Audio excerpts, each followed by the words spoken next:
A Ele toda a honra, toda a glória e todo o louvor, né? Esse é um louvor que parece que não tem fim, né? Se a gente continua cantando, e nunca para, né? Amém? Vamos fazer a leitura bíblica em classe?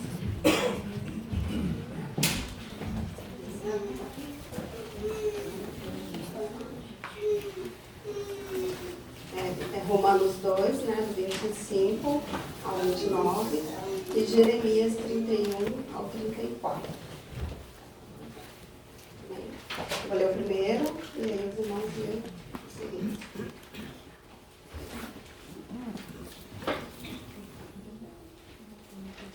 Romanos 2, 25. Porque a circuncisão é, na verdade, proveitosa, se tudo guardares a lei, mas se tu és transgressor da lei, a tua circuncisão se torna em incircuncisão. Se, pois, a incircuncisão guardar os preceitos da lei, porventura a incircuncisão não será reputada como circuncisão? E a incircuncisão, que por natureza o é, se cumpre a lei, não te julgará? Porventura a ti, que pela letra é circuncisão, és transgressor da lei? Porque não é judeu o que o é exteriormente, nem é circuncisão a que o é exteriormente na carne. Mas é judeu o que é no interior, e circuncisão a que é do coração, no espírito, não na letra, cujo louvor não provém dos homens, mas de Deus. Eis que dias, diz o Senhor, em que farei um concerto novo com a casa de Israel e com a casa de Judá. Não conforme o concerto que fiz com seus pais, no dia em que os tomei pela mão, para o tirar da terra do Egito, porquanto eles invadiram o meu concerto, apesar de eu os haver desposado, diz o Senhor. Mas este é o concerto que farei com a casa de Israel depois daqueles dias, diz o Senhor. Porei a minha lei no seu interior e a escreverei no seu coração, e eu serei o seu Deus, e eles serão o meu povo. E não ensinará a alguém, mas a seu próximo, nem alguém a seu irmão, dizendo: Conhecei o Senhor, porque todos me conhecerão, desde o menor deles até o maior, diz o Senhor, porque perdoarei a sua maldade e nunca mais me lembrarei dos seus pecados. Amém? Amém. Nossa, deu para ver que a idade chegou, não estou conseguindo ler direito. Está tudo embaralhado. A letra é muito pequenininha. Vamos estar chamando a professora dessa noite, né, para estar ministrando aos nossos corações. Chama a missionária Rosinete, para estar orando por ela.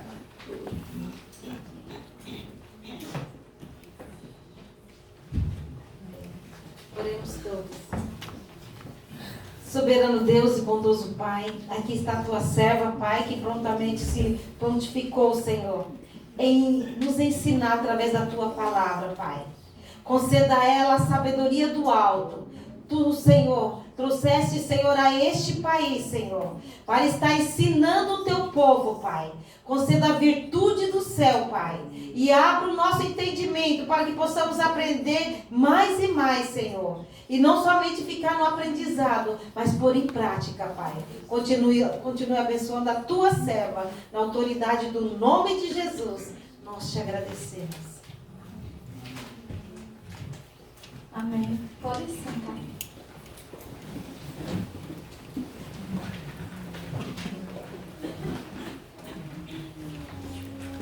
Vamos ler junto o textuário também, a verdade prática? Textuário primeiro.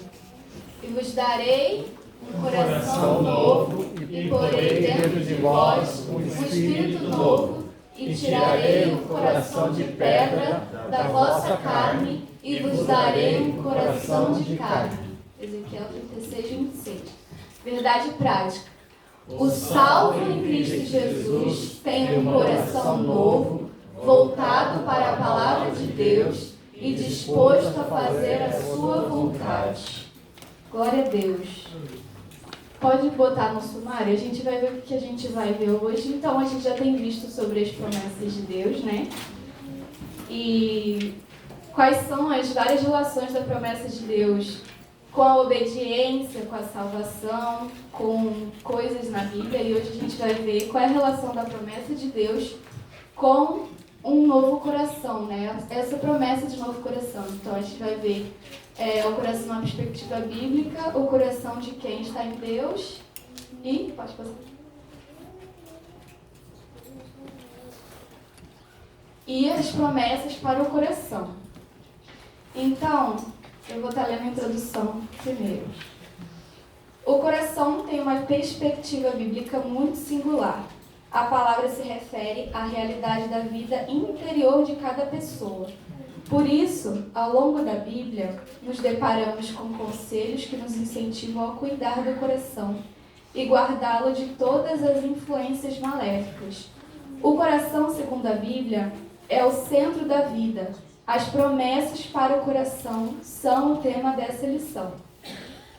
Então, o sentido do coração é o que a gente vai ver no próximo ponto, mas a introdução já pincela aqui. Não diz respeito ao órgão, coração, esse que a gente tem batendo, né? Pulsando sangue para o resto do nosso corpo. Mas, em sua grande maioria, diz respeito ao homem interior. Né? E aqui no ponto 1 a gente já vai entender o que é esse homem interior. Então, a gente vai estar lendo aqui. O coração na perspectiva bíblica. Vamos entender, né? O coração na Bíblia. Na Bíblia, raramente a palavra coração é usada como referência ao órgão físico. E aqui eles trazem duas referências, né? 2 Samuel 18:14 e 2 Reis 9:24. Essas duas referências que são trazidas aqui na revista são referências onde a gente vê o coração sendo apresentado de fato como o órgão. Que são referências onde vai dizer que a pessoa deu uma flechada no coração do outro, né? Então não está falando do sentimento, não está falando do homem interior, está falando literalmente do coração carne pulsante. De modo geral, essa palavra se refere ao homem interior, a fim de revelar o centro da vida mental, emocional e espiritual do ser humano. Desse modo, o apóstolo Paulo faz referência ao homem exterior, o corpo físico, e ao homem interior, alma e espírito, que constitui o ser humano em sua integralidade, corpo, alma e espírito. E é para a dimensão desse homem interior que a Bíblia aplica a palavra coração, tudo que faz parte da nossa alma e espírito.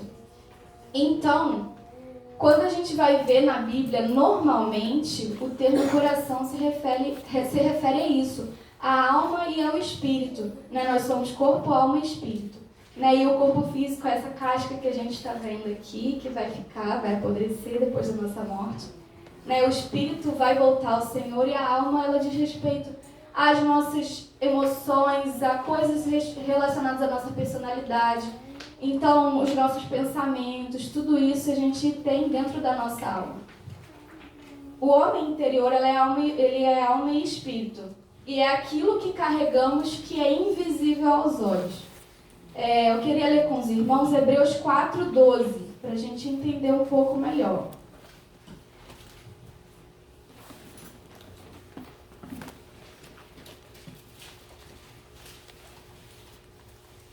Ao longo da aula eu vou falando alguns textos e vou abrindo aqui e lendo. E para não me estender muito, eu vou ler, não vou ficar esperando muito, porque são muitas referências bíblicas, né, ao longo da aula, né? Então, Hebreus 4:12 diz: porque a palavra de Deus é viva e eficaz, e mais cortante do que qualquer espada de 2 gumes, penetra até o ponto de dividir alma e espírito, juntas e medulas, e é apta para discernir os pensamentos e propósitos do coração. Então esse versículo deixa bem claro que a ideia do coração aqui está falando da alma e do espírito.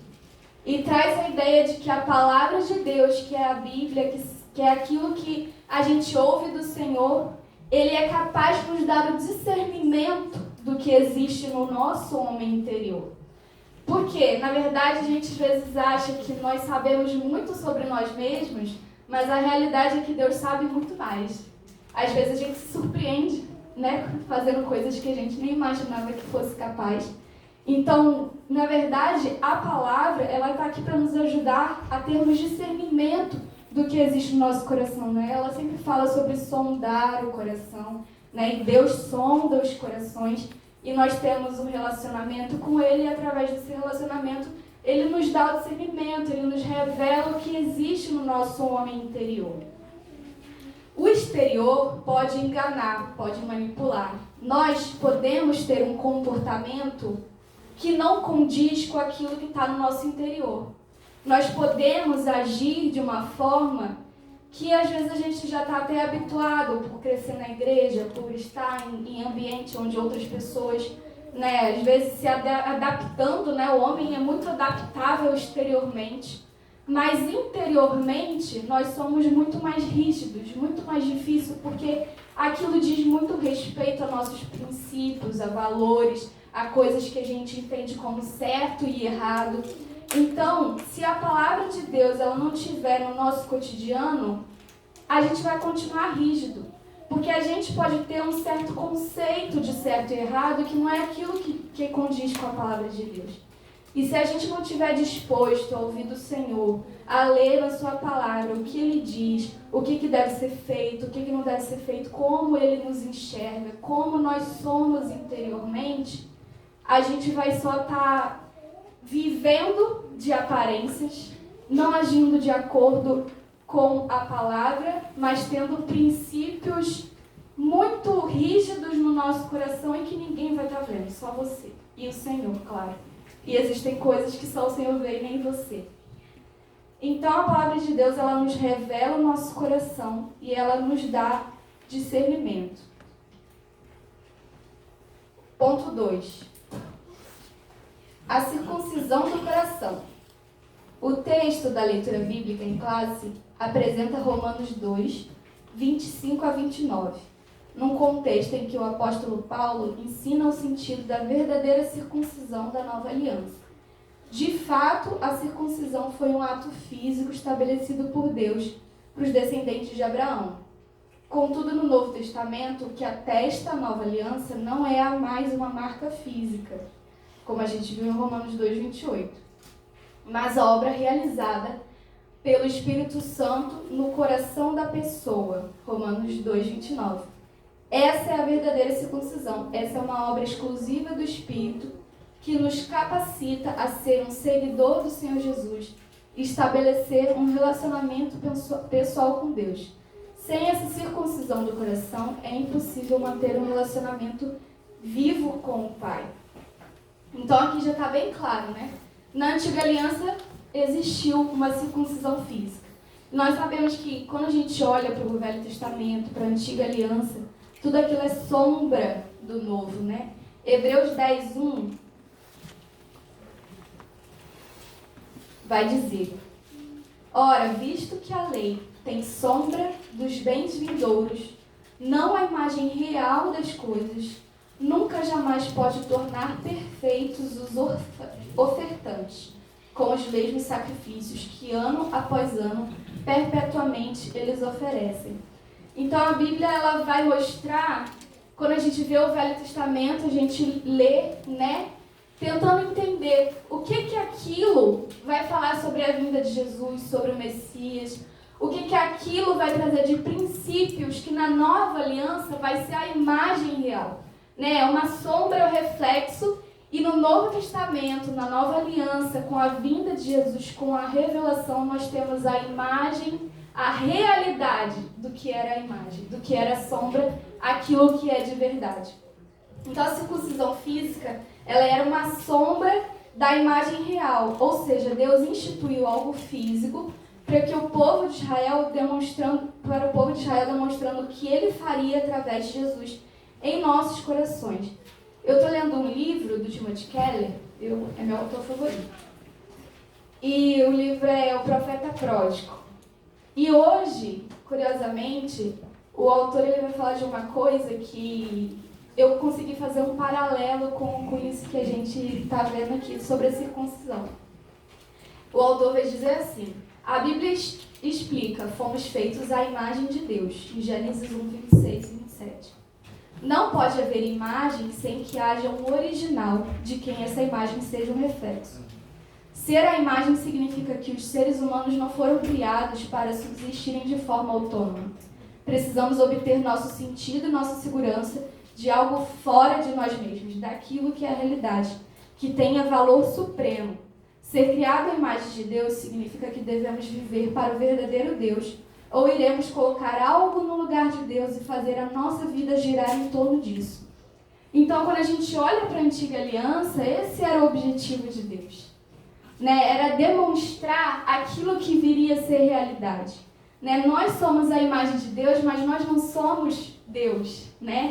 Nós buscamos nos parecer com Cristo, como um reflexo, como uma sombra de quem de fato Ele é, mas nós nunca seremos. E da mesma forma, quando a gente olha para a circuncisão, como a gente olha para a antiga aliança, para aquilo que Deus estipulou, Ele estava mostrando: olhem para a imagem real, olhem para aquilo que vai ser na realidade quando Jesus vier. As coisas que dizem respeito ao Antigo Testamento é uma imagem, uma sombra, um reflexo. A verdadeira imagem dessas coisas nos é revelada na nova aliança com Jesus. E o que é a circuncisão do coração? Já falou aqui, Romanos 2, 29 a gente leu. Mas é judeu, o que não é interior, a circuncisão. Aqui é do coração, no espírito, não na letra. Então, qual é a marca do nosso espírito humano que vem de Deus? O Espírito Santo, quando ele vem habitar em nós, quando ele faz a sua obra em nossa vida, essa é a marca, essa é a circuncisão. Como existia no ato físico, eles cortavam e deixavam uma marca. O Espírito Santo, a obra do Espírito Santo no nosso coração é essa circuncisão que a gente recebe do Senhor através de crer em Jesus, Então, quando a gente recebe Efésios 1, 13 e 14, vai falar: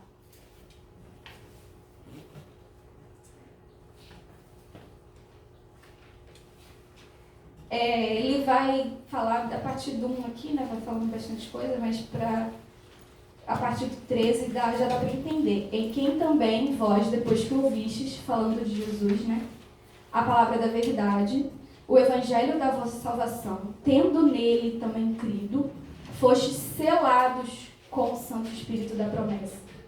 Selados, marcados, o qual é o penhor da nossa herança até o resgate da sua propriedade em louvor da sua glória. O Espírito Santo é o selo daqueles que creem em Cristo Jesus como Senhor e Salvador. E assim, nós temos a permissão, nós temos a possibilidade de nos relacionarmos diretamente com Deus.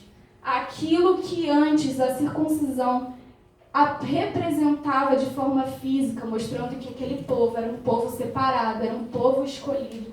Nós, com o Espírito Santo, com essa nova circuncisão, habitando em nossos corações, nós temos esse selo, nós temos essa possibilidade de sermos separados, escolhidos e termos um relacionamento com o Senhor.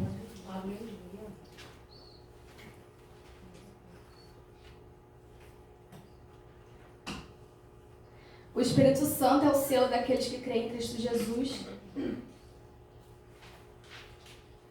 e nos permite ter uma relação com o Pai que uma vez foi perdida quando o pecado entrou no mundo através de Adão e Eva.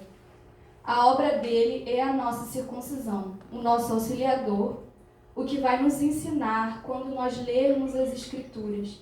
Jeremias fala que teríamos a lei em nossos corações através dele. A gente leu aqui também Jeremias, Como nós teríamos a lei em nossos corações? Através da obra do Espírito Santo em nós. Porque ele conhece a lei. E qual é a lei? Mateus 22, 36 a 40. Mas eu vou ler esse versículo daqui a pouco. Embora vocês já devam conhecer ele de cor, Ponto 3. Um coração novo. Esse ensino do apóstolo Paulo remonta ao profeta Jeremias 31, do 31 ao 34. a respeito de uma nova aliança que rompe com a forma da antiga.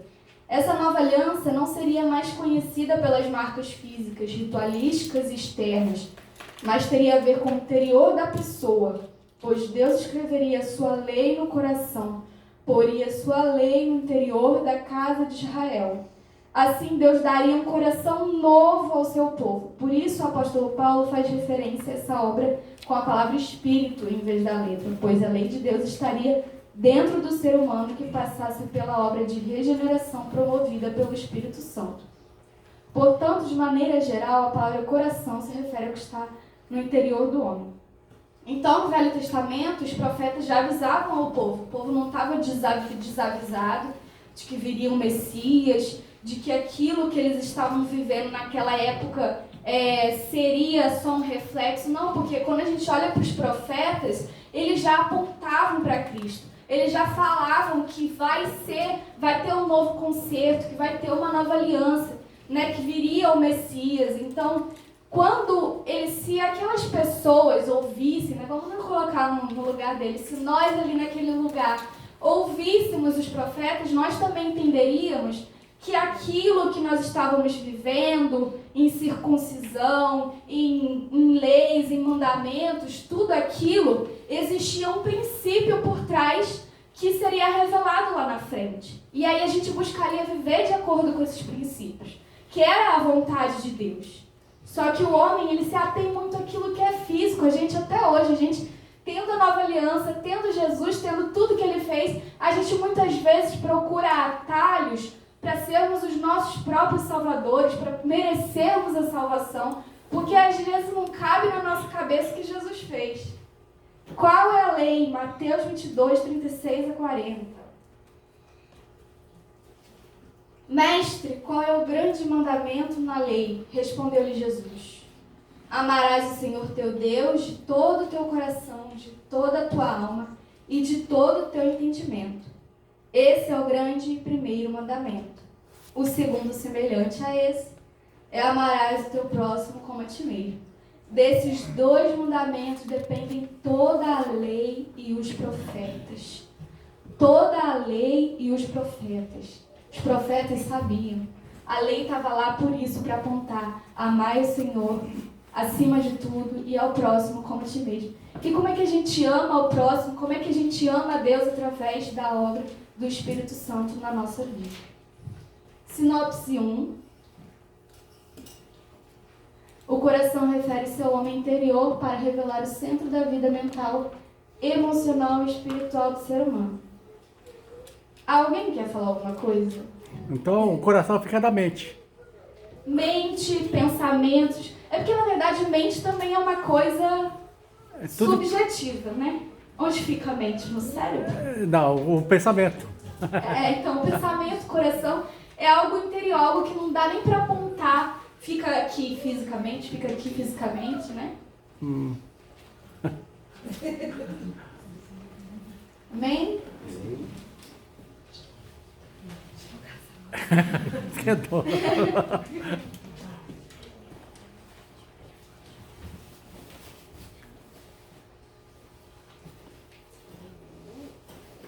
Título 2, então. O coração de quem está em Deus. Um coração inclinado a Deus. Quando uma pessoa recebe a Cristo como seu Salvador, ela passa pelo processo do novo nascimento, da regeneração. Por isso, ela passa a enxergar o reino de Deus e, ao mesmo tempo, a própria necessidade espiritual. A respeito disso, nosso Senhor diz: na verdade te digo, que aquele que não nascer de novo não pode ver o reino de Deus. Assim, quem tem um coração regenerado, transformado, participa do reino de Deus e, consequentemente, se inclina para as coisas do Espírito, a fim de viver de acordo com os mandamentos de Deus. Então, o que é a promessa do novo coração? A promessa do novo coração, na verdade, é a promessa de um processo de um novo coração, né? Porque, se for para pensar, quando a gente vê aqui em João, diz que a gente precisa nascer de novo. Quando a gente nasce, né, a gente aprende a andar, a gente aprende a comer, aprende a falar. Então são vários aprendizados, a gente não nasce sabendo, não nasce pronto. E da mesma forma, quando vai falar de um novo coração, o que está falando aqui? De um processo de regeneração. Quando a gente começa a estudar firme, com intencionalidade as doutrinas cristãs, entender onde está firmada a nossa fé, a gente vê que tem vários termos que são importantes para o cristão conhecer, vários conceitos. O processo de santificação, o que é santificação, o que é justificação, o que é glorificação. E aqui está falando do processo de santificação, que é o processo que vai levar toda a nossa vida a partir do momento que a gente recebe o Espírito Santo, que é um processo de aprendizado. Então, o novo coração é esse aprendizado que só vai acontecer aquele que tem um coração inclinado para Deus. Aqui o autor da revista está falando do que chamamos de santificação, um processo que dura toda a vida do cristão, o caminhar e a busca por se parecer mais com Cristo, por ser esse reflexo cada vez mais claro, 1 Tessalonicenses 4, do versos 3 a 8.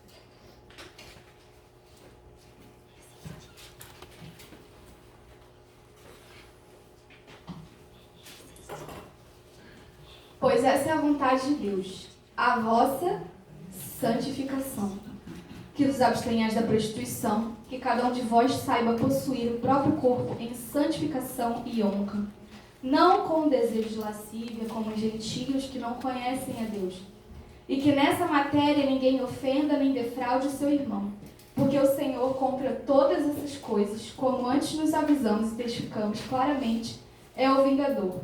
Porquanto Deus não nos chamou para a impureza, e sim para a santificação. De certo, quem rejeita essas coisas não rejeita o homem, e sim a Deus, que também vos dá o seu Espírito Santo. Então aqui a gente fala da santificação 3 vezes, e fala como? Através do Espírito Santo a gente passa por esse processo. A santidade do hebraico, kadosh, significa separado, diferente, sagrado. É aquele que não se contamina com as coisas do mundo, que tem os seus olhos no alvo. Ele age diferente, vai contra a maré do mundo, não se deixa levar pelo que as pessoas que não querem nada com Deus dizem ou fazem. Ele quer o sagrado, ele quer Deus, então ele tem um coração inclinado a Deus. Um coração consciente, ponto 2.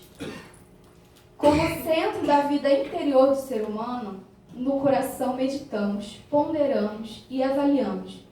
Como fez Maria, mãe de Jesus, ao ouvir o que os pastores diziam acerca do menino. E todos os que a ouviram se maravilharam do que os pastores lhe diziam. Mas Maria guardava todas essas coisas, conferindo-as em seu coração. Assim, quem recebe um coração novo, transformado pela nova natureza a partir da palavra de Deus, tem a capacidade de guardar seu coração e o que se passa ao seu redor, de maneira que possa desejar fazer a boa, agradável e perfeita vontade de Deus. Então, entra no que a gente já disse, eu não ando no caminho fácil, não ando de acordo com a maré. Salmos 1, 2, eu acho que inclusive esse Salmo 1 que está sendo lido aqui, Salmos 1, versos 1 e 2 diz: Bem-aventurado o homem que não anda no conselho dos ímpios, não se detém no caminho dos pecadores, nem se senta na roda dos escarnecedores. Antes o seu prazer está na lei do Senhor, e na sua lei medita de dia e de noite. Então, da mesma forma, a gente não segue o que as pessoas do mundo vão dizer, E também a gente não segue uma religião ou o que uma autoridade religiosa diz, sem antes conferir na palavra. O meu prazer está na lei do Senhor, diz o salmista. Eu medito nela e através dela eu tenho consciência do caminho que eu sigo. Porque se a gente for só seguir o que o pastor está dizendo, seguir o que as pessoas estão dizendo à nossa volta, porque ele conhece mais, a gente não está tendo uma fé consciente. A gente está saindo do mundo, comportamento que a gente tinha no mundo seguindo a maré, mudou de lugar, de ambiente, agora está aqui, seguindo o que a igreja está falando e não está tendo um relacionamento com Deus e com a sua palavra. Através da palavra eu compreendo se o que o pastor me diz está de acordo com as escrituras, né? Quando o pastor Inácio ele deu o nome da igreja bereana, a gente sabe o motivo, né? Um dos motivos é esse, porque que ele se interessou por estudos interativos, né? No sábado, na terça-feira. Isso é uma coisa que, sinceramente, é a primeira vez que eu vejo no Brasil, eu não via isso. Por quê? Quem eram os bereanos? Atos 17:11 vai dizer. Estes de Bereia eram mais nobres que os de Tessalônica, pois receberam a palavra com toda avidez, eles estavam animados com a palavra, examinando as escrituras todos os dias para ver se as coisas eram de fato assim. Então eles tinham ali um apóstolo pregando para eles, não era qualquer pessoa. Estavam ouvindo e ainda assim eles examinavam as escrituras. Porque eles entenderam que não é terceirizado. O nosso relacionamento com Deus não é terceirizado. A nossa fé não pode se enquadrar em uma fé racional, nem uma fé emocional. A nossa fé é uma fé espiritual. Ela é através do Espírito Santo. Pode existir um pouco de racionalidade na nossa fé, a gente precisa entender algumas coisas. Pode existir um pouco das emoções da nossa fé, ela é importante, mexe, né, com a nossa alma, mas ela é uma fé espiritual. Então, quando acontecer alguma coisa que não faz sentido, ou eu não estou sentindo arrepio, não estou sentindo nada, ainda assim a fé está ali. Ela não pode se abalar com essas coisas que são exteriores. Ponto 3. Deus vê o coração. No livro do profeta Jeremias está escrito: Tu, pois, ó Senhor dos exércitos, que provas o justo e vês os pensamentos e o coração, veja eu a tua vingança sobre eles, pois te descobri a minha causa. A partir desse texto, podemos depreender que o coração do ser humano é um lugar que poucos podem conhecer, adentrar e contemplar. É o lugar mais escondido da pessoa. Contudo, a Bíblia diz que Deus vê o coração. Ele contempla o ser humano por dentro e por fora. O Criador formou o homem em sua integralidade, tanto a vida exterior quanto a interior. E por isso ele contempla e conhece bem o coração de cada pessoa. Assim, quem foi regenerado e transformado é contemplado por Deus em todas as dimensões do coração. Então é o que eu já entrando no que eu já falei, né? A gente não se conhece totalmente, né? A gente não tem ideia às vezes do que a gente é capaz de fazer, tanto do potencial para coisas ruins quanto, né, às vezes coisas boas através do Espírito Santo. Só Ele sabe e só Ele é capaz de apresentar para a gente quem nós somos de verdade. Então a melhor maneira disso é a gente ter um coração ensinável e humilde. Até porque é melhor a gente receber repreenda de Deus do que Ele mandar um profeta para repreender a gente. Se a gente tiver o coração fechadinho assim, a gente não... Ele vai ter que usar alguém para falar com a gente, né? Então eu prefiro ouvir direto dele, né? Existem áreas cegas, às vezes, para nós. E Deus está vendo. Não sei se vocês conhecem a janela de Johari, é uma técnica... não sei se da psicologia, mas é algo para autoconhecimento, né? E a janela de Johari, ela diz que tem 4 eus. O eu secreto, o eu desconhecido, o eu cego e o eu aberto. O eu aberto é aquele que eu consigo ver que eu sou e o outro também consegue. O eu cego é aquele que eu não consigo ver, mas o meu irmãozinho consegue ver claramente que os meus defeitos, né? Às vezes eu não consigo e o outro consegue. O eu secreto é aquele que só eu sei e os outros eles não conseguem ver, né? Coisas que a gente esconde no nosso coração. E o eu desconhecido, que é aquele que nem o outro consegue ver e nem eu consigo ver. Mas Deus consegue ver todas as áreas da nossa vida. Então Ele consegue revelar pra gente, Ele pode revelar pra gente se a gente pedir. E como Ele vê o coração, e se nós tivermos um coração inclinado para Ele, Ele vai nos ajudar a termos um coração consciente, que entra nos 3 pontos que a gente leu aqui agora. Sinopse 2. O coração novo é inclinado para Deus, consciente da sua vontade e sabe que Deus conhece todas as coisas. Alguém gostaria de acrescentar alguma coisa? De tirar alguma dúvida? Então, pelo coração você não vai entrar no céu. Oi? Pelo coração você não entra no céu. O provérbio já diz, né? Enganou seu coração do homem. Eu vi na internet, né, um pastor, é bem conhecido ele, o pastor Hernandes Dias Lopes. Eu gosto muito de ouvir. E ele falou que, num trechinho, ele fala que se a mulher dele conhecesse quem ele é realmente, que ela não, e ela, claro, né, a pessoa um nível de intimidade muito grande com ele, não viveria com ele. Então ele é um reverendo, um homem estudioso da palavra, e eu achei muito legal ele falar isso, né? De como o coração humano, ele é como você falou, né? Tem coisas que só a gente sabe, né? Que Deus, claro, né? Então o coração humano, ele é só Deus para sondar e para mudar e para transformar. Né? Achei maravilhoso ele ter essa coragem, né, de falar.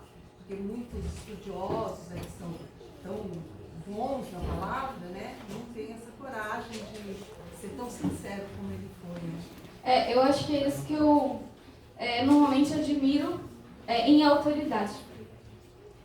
Quando você consegue ver quando a pessoa tem um espírito humilde, quando ela é capaz de falar de suas fraquezas e debilidades. Ainda mais quando a gente está num lugar como esse, de pregação, né, num púlpito. Se a gente não tiver um coração humilde, as pessoas elas vão virar uma plateia, né? Vão deixar de ser ovelhas e vão virar só uma plateia. A gente precisa buscar se parecer com Cristo, ele nos ensina. A palavra diz que ele era manso e humilde de coração, né? Então, humildade é a gente reconhecer. Até porque sem isso, né, a gente não chega aos céus. A gente não mostra que a gente não está recebendo um coração novo, um coração transformado, se a gente não está disposto a falar de algumas coisas, né? É claro que tem coisas que é nós com Deus, mas existem coisas que as pessoas precisam ouvir para se identificar. Porque senão gera uma distância, né? E as pessoas vão ficando cada vez mais distantes, achando que cada vez é um patamar tão longe de se chegar, né? E acaba saindo da igreja, ou então virando uma religião e não um relacionamento. Né? Mais alguém? Tá, então o 3. Promessas para o coração. Um coração feliz. Então aqui a gente vai entrar agora nas promessas que Deus deixa àquele que tem um coração regenerado, um coração novo através da ação do Espírito Santo. Quando o ser humano tem um novo coração, como resultado da obra realizada por Deus por meio de seu Espírito, a felicidade é uma realidade. Em seu Sermão do Monte, o Senhor Jesus traz uma lista de bem-aventuranças. Isso é um estado de felicidade para quem manifesta as virtudes do reino de Deus. Isso significa que a felicidade para o cristão não se encontra em coisas materiais, mas em praticar aquilo que agrada a Deus. Em Provérbios lemos: o coração alegre serve de bom remédio, mas o espírito abatido virá a secar os ossos. Como consequência dessa felicidade, a alegria se instala no coração. Hoje sabemos pela ciência que a alegria no coração, isso é, no interior, produz reações químicas que contribuem para o equilíbrio e a manutenção da saúde humana. A pessoa que procura a presença de Deus no seu dia a dia tem a alegria do Senhor, que é a nossa força. Então a Bíblia diz que a gente passaria por aflições, mas ela manda o quê? A gente ter bom ânimo. E claro que assim, Deus ele não bane a tristeza da nossa vida para sempre. Né? Se a gente vai ver Eclesiastes 7:2, vai falar que é melhor às vezes estar na casa do luto do que num banquete, porque a casa de luto nos faz pensar nos nossos dias, né? Então, até a tristeza ela tem um objetivo na vida do cristão, nos levar à reflexão. A consciência, né? Mas o coração feliz, aqui não é um estado de felicidade, mas uma existência, né? Existe uma diferença entre você ser feliz e você estar feliz. Então, um coração feliz, ele pode, em alguns momentos, estar triste. Da mesma forma que uma pessoa abatida, uma pessoa deprimida, uma pessoa triste, pode ter momentos que você vai ver ela feliz. Às vezes, na maioria das vezes até engana muito bem, porque parece estar feliz. Um coração feliz, na verdade, ele é um coração contente ou satisfeito. A Bíblia fala muito sobre satisfação, sobre prazer na lei do Senhor, sobre alegria no Espírito Santo. E um sinônimo para isso seria completude. Ou seja, eu estou em Cristo, eu estou completo. Se eu estou completo, eu tenho um coração feliz. Então podem vir as tempestades, pode balançar, pode dar enjoo, né? Mas o barco não vai cair. A ideia de Salmos 23:1, né? O Senhor é meu pastor, de nada me faltará. Na verdade, a ideia passada naquele texto é: o Senhor é o meu pastor e de nada eu sentirei falta. Existe uma diferença entre não faltar e não sentir falta, né? No original, a ideia é: eu não vou sentir falta. Mas por quê que às vezes existem essas duas formas, né, na palavra? É porque, se, por exemplo, vamos colocar o dinheiro, né, que é aquilo que a gente, às vezes, mais endeusa na nossa vida. Se o dinheiro faltar, se o Senhor, Ele é o meu pastor, eu não vou sentir falta do dinheiro. Mas se o dinheiro já não é nada na minha vida, se eu já não tenho Ele como Deus, se eu já não tenho Ele como lugar de importância, eu posso dizer que nada vai me faltar. Porque Deus, Ele já é meu tudo. E as outras coisas, elas não são acréscimos, né? Então, o Senhor é meu pastor, de nada eu vou sentir falta. Eu vou estar contente, vou estar satisfeito, eu vou estar feliz na presença do Senhor, porque eu sou completo. Amém. Promessa 2, um coração cheio de amor. O amor é a essência do cristianismo. Sem ele não existe a verdadeira expressão e identidade do que significa ser cristão. O apóstolo Paulo escreve: e a esperança não traz confusão, porquanto o amor de Deus está derramado em nosso coração, pelo Espírito Santo que nos foi dado. Essa palavra mostra que o amor de Deus está derramado no coração daqueles que têm o Espírito Santo. E por isso o coração é transformado. Por isso o coração do salvo está cheio de amor. Dessa forma podemos viver o que o apóstolo Paulo escreveu. E sobretudo isso, revestivos de amor, que é o vínculo da perfeição, e a paz de Deus, para o qual também fostes chamados. Em um corpo domine em vossos corações a sede agradecidos. Colossenses 3, 14 e 15. Então o amor de Deus, ele é diferente do amor do mundo. Às vezes as pessoas do mundo não conseguem ter o entendimento do amor cristão, porque é um amor que vem de Deus, não é um amor que o mundo dá.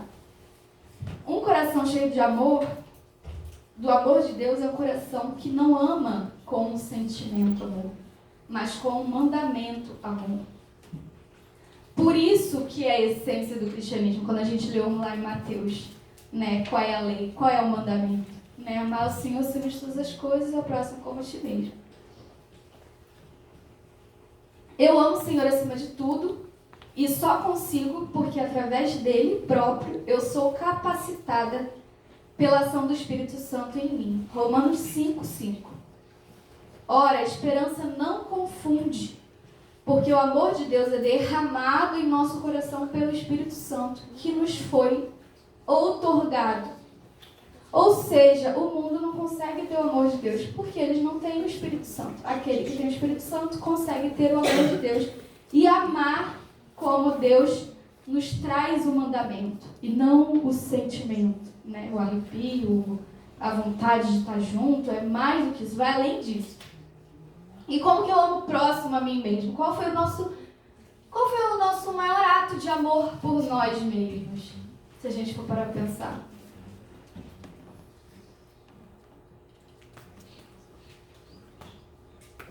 Está atrás de você, a cruz.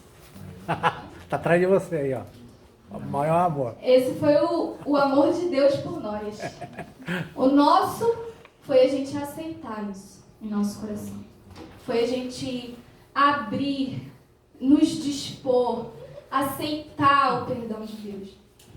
Então, quando a gente fala amar, amar o próximo como você se ama, o seu maior ato de amor foi abrir o seu coração para Jesus.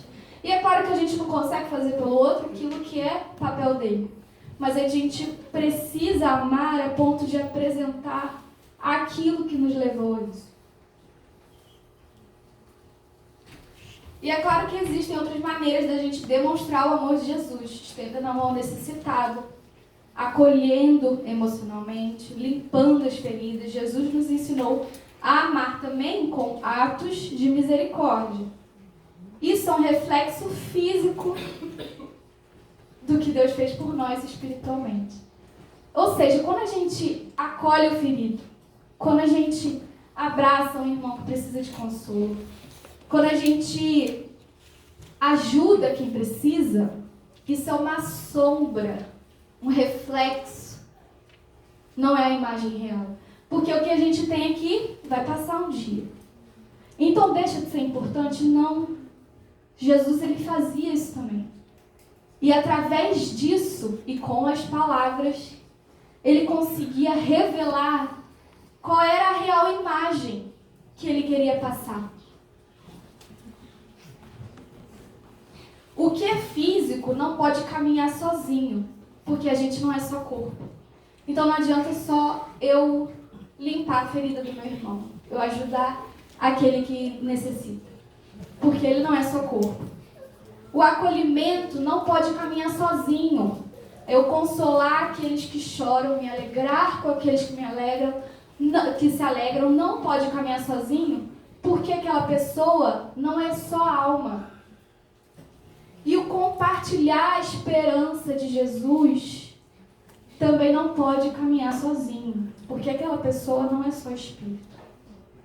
Então a gente precisa, do mesmo jeito que a gente foi resgatado em nossa integralidade, a gente precisa apresentar um Jesus integral. A gente precisa apresentar um Jesus que acolhe, um Jesus que se alegra, um Jesus que limpa e um Jesus que salva.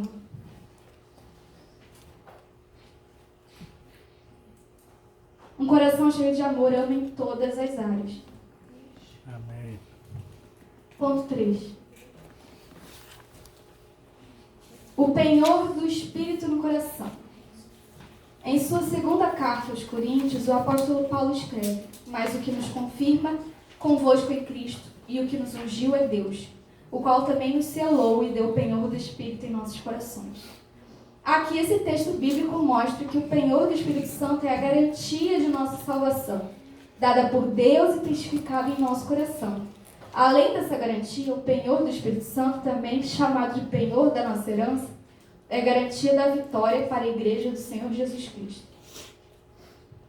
Portanto, o Espírito Santo é a maior garantia de que Deus cumprirá integralmente todas as promessas feitas à sua igreja. Eu já falei sobre isso, A marca de salvação, aquele que atua em nós, o Espírito Santo, nos leva a nos inclinarmos para Deus, nos garante um coração contente, cheio de amor. E tudo isso é a atuação do próprio Deus em nós, que é o Espírito Santo, que vem sobre nós quando cremos em Senhor Jesus. Nós já lemos isso também no versículo. Ou seja, ele tem que ser Senhor e Salvador da nossa vida.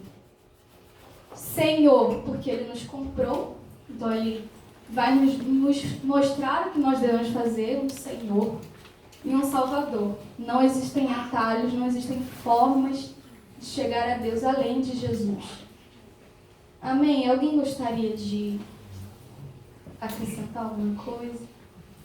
Estamos finalizando também. Estou entendendo tudo. Estão entendendo tudo? Está entendendo tudo, né? Tá didático? Vocês até meu slidezinho, vocês viram? Uai, não faz pergunta porque está entendendo tudo, né? Tá bom. Eu deixei então alguma coisa de fora que vocês queriam, ou alguma coisa assim, veio igual a irmã ali compartilhou, do Hernandes Dias Lopes. Às vezes você leu algum livro que falou sobre isso e ele te lembrou.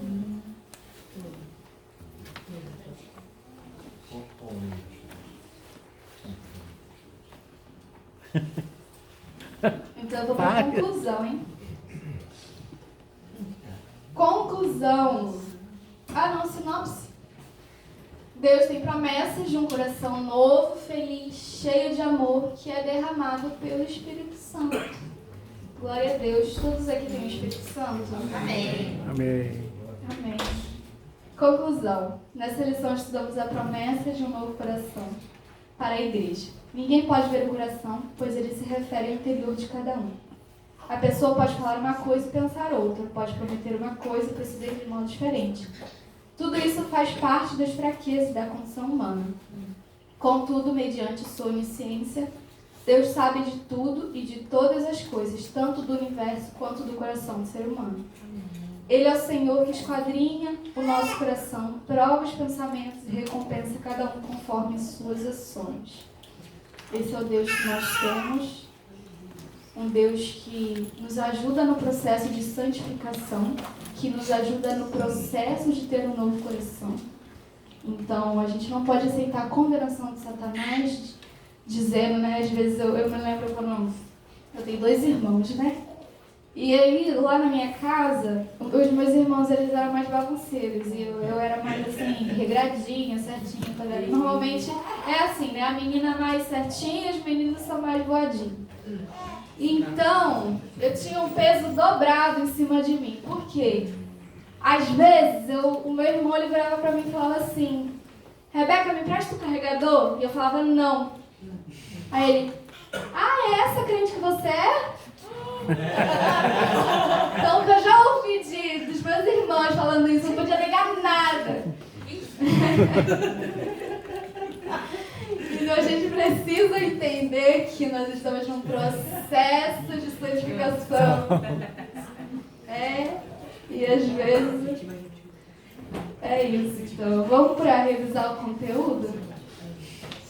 Acho que eu não botei ali não, a revisão do conteúdo, né? Acabou aí. Botei! Que legal! Foi? Não lembrava. Então aqui, ao que, eu acho que ficou melhor. Ao que a palavra coração se refere. Coração, a pessoa interior. O homem interior, a alma e o espírito do homem. O que atesta a obra da nova aliança.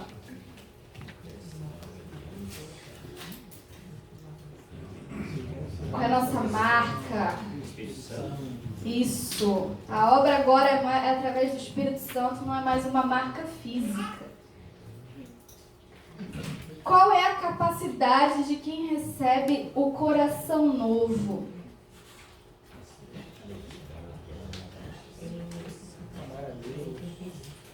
A revista aqui tem uma resposta, mas dá para dar várias, né? Está escrito assim, a capacidade de guardar seu coração e o que se passa ao seu redor, de maneira que possa desejar a fazer a boa e agradável e perfeita vontade de Deus. Mas também pode-se dizer, né, que vai ter o coração mais feliz, né, tudo isso que a gente viu aqui durante essa lição. Qual é a essência do cristianismo? Amor. O nosso mandamento. O amor é a essência do cristianismo. Sem ele não existe a verdadeira expressão e identidade do que significa ser cristão. O que pode ser testificado em nosso coração? Nosso penhor. O Espírito Santo, o penhor do Espírito Santo é a garantia da nossa salvação, dada por Deus e testificada em nosso coração. Amém, glória a Deus. Eu vou passar para alguém?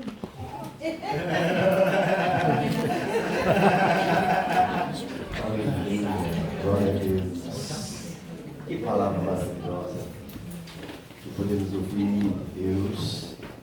Foi bem explicado a palavra, o estudo da palavra. Eu conselho os irmãos continuar meditando. Leia na sua casa, releia, medite. Que é muito importante nós termos um coração puro. Em Salmo 51, versículo 10, já foi falado, eu vou ler aqui. Cria em mim, ó Deus, um coração puro, renova em mim um espírito reto. Então foi falado sobre o coração. Como está o nosso coração? Como está o meu coração? amargurado, triste, ferido, em paz, alegre, satisfeito. Como está o nosso coração diante do Senhor? Vamos colocar de pé. Vou pedir para o Alisson cantar comigo o som da minha Senhor. Enquanto ele canta esse louvor sonda-me, você possa fazer uma análise do teu coração nesta noite. O que foi ensinado aqui é a palavra. E a palavra é poderosa.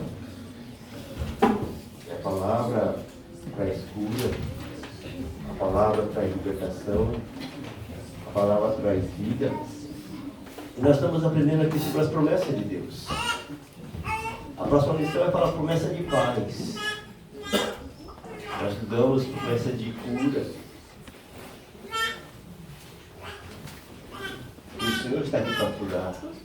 O Senhor está aqui para perdoar. O Senhor está aqui para sarar.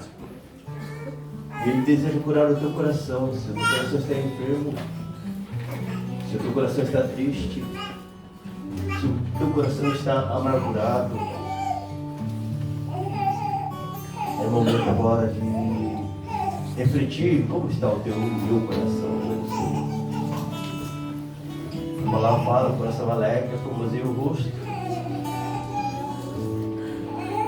Como está o meu do seu coração? Enquanto nós estamos cantando, todos possamos cantar juntos, e você possa agora colocar o teu coração diante do Senhor.